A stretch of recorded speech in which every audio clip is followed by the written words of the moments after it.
6-7 smacking when all was said and done, tied for the largest margin of victory ever for IU in a conference game. We've been talking about their big game against Washington here on Saturday on the Big Ten Network. Rhett Lewis will be doing the sideline analysis for us, and he joins us now. And Rhett, you were the color broadcaster for Indiana football for several years before this year. You played there, including a couple years under Coach DiNardo. What does it mean to you to be able to cover a game of this magnitude at your alma mater? It's incredible, Dave. It really is. I mean, one of the common questions that I've been getting for the last couple of weeks is, what's it like? What's it like on campus and inside the stadium? When you're out there and the thing's rocking and fans are supporting the team, and guys, I'm like, I have no idea. It wasn't like that. You can ask Coach DiNardo. He'd tell you the same thing. It just wasn't. We have no idea. You got to go back to when my dad was a student trainer at the Rose Bowl team back in 1967 to find out what it really meant. To have that kind of support and have the community and the fan base rally around the team this way. It's really been beautiful to see. And truly, Dave, if you think about it, people talk about IU as a basketball school, and look, I think a lot of that is just because of the success, right, that the basketball team had. And so this fan base rallies around, a program that finds consistent success. And now the football program's doing it. And it's truly if you build it, they will come. And Sig has truly built it. And now the fans are showing up. It's amazing the job that he has done. Ashley and I were talking about it a little bit earlier in the show. But this is the best start since 1967. And you mentioned this really interesting connection, which is that your dad was a student trainer on that team. He went on to be a trainer in the NFL for 4 decades, a Hall of Fame trainer. But in what ways did Indiana in your youth connect you and your dad? Well, and that's really, where it was. It was on our couch, in New Orleans on Saturday afternoons when the Hoosiers were playing, hoops on CBS. We'd sit down there every Saturday and he'd have me, taking stats down with him as we were watching the game. And so that's how I became familiar with IU, through the lens, of basketball. And then, as, kind of my football playing kind of career got started and got going into high school, guys like Antoine Randall, who captured the attention of the college football world, with his incredible play. And, even before that, the Saints, while my dad was there, drafted Von Dunbar. It was a great running back in Indiana history. And so got a chance to kind of rally around, IU football that way too. But yeah, the success, now is just so unprecedented that it's just been really fun to, kind of talk to my dad about that. He texts me during the games in which I'm on the broadcast and I can't watch IU, and he's providing me with the text message updates, Dave.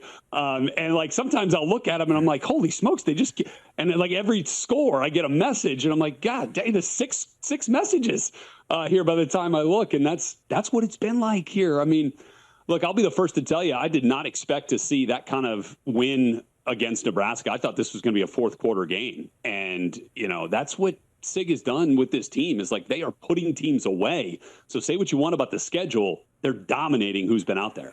I agree with you wholeheartedly. Are you surprised that they are this good this fast? I know that there were a lot of people who felt like Curt Cignetti was absolutely the perfect hire, given the success that he had at several stops, most recently at James Madison. But for them to be this good, as you say, not just undefeated, which I don't think anyone would have expected, but to just be destroying people. Are you surprised at how good they are this fast?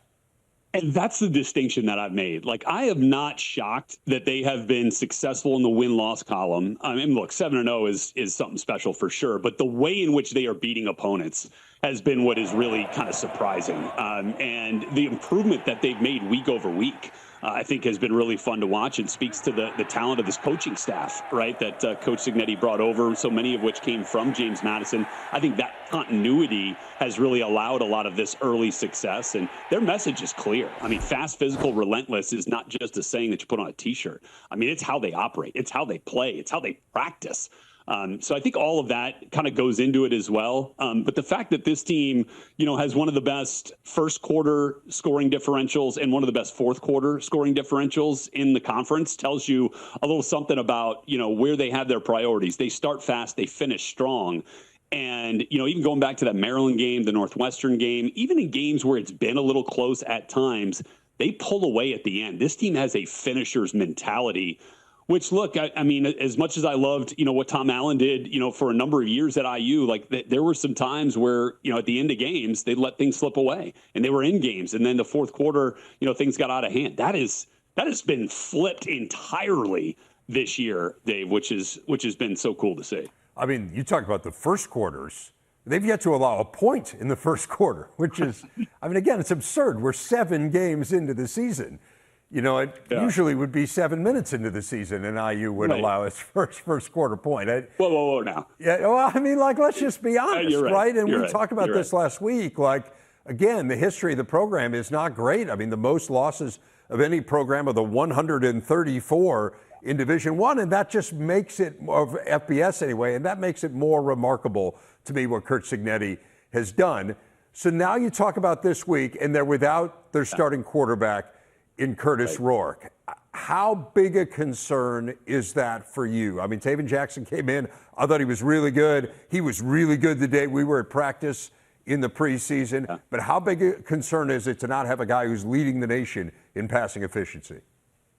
Yeah, look, I think anytime you lose a player of that caliber that's playing this good and on a heater like Kurtis Rourke is, I mean, you're gonna think twice about it. But here's the thing with Taven, right? It's not just any other backup quarterback, as you know, Dave. I mean, this is a guy that started games last year, for Indiana. I mean, you go back to that second half against Louisville, and I mean, that was as impressive a quarterback performance as Indiana had last year, was that second half. And now things kind of went off the rails a little bit last year, obviously. But for Taven, what it's been, I think he's really benefited from the tutelage of Tino Sunseri, as has Kurtis Rourke. I mean, I had the privilege of doing, the color for the IU spring game, here on Big Ten Network. And I mean, Taven, I left that game going, holy smokes, this is a brand new Taven Jackson.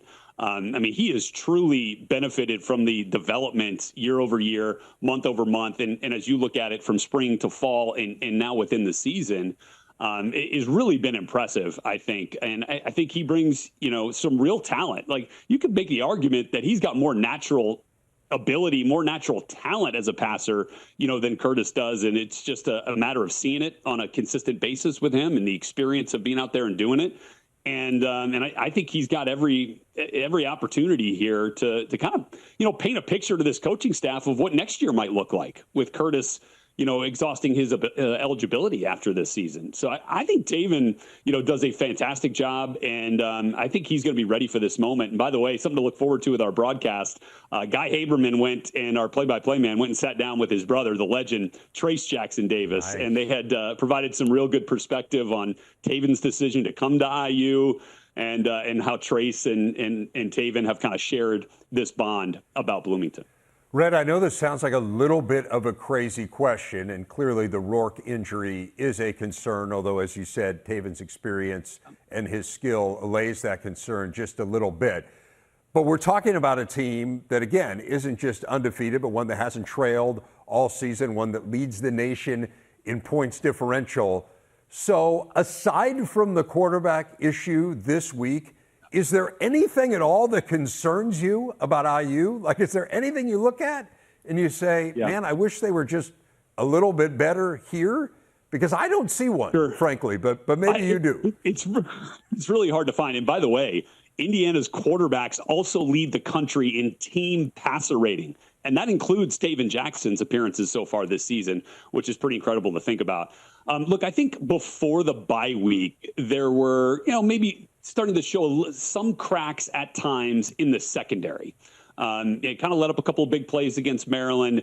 There were, teams were kind of finding some path forward through the air against Indiana's defense, but that's where Brian Haynes comes in and has done just a terrific job. He is such a craftsman, kind of detailing these game plans, and I think he used the bye week to kind of recalibrate some things in the pass game and in the secondary. They made some personnel changes. Terry Jones is now playing the rover spot. Amari Farrell moves back into one of the safety spots, and they got their best 5 guys out on the field, it sure felt like, against Nebraska. And so, that was kind of the one thing that I was a little bit worried about.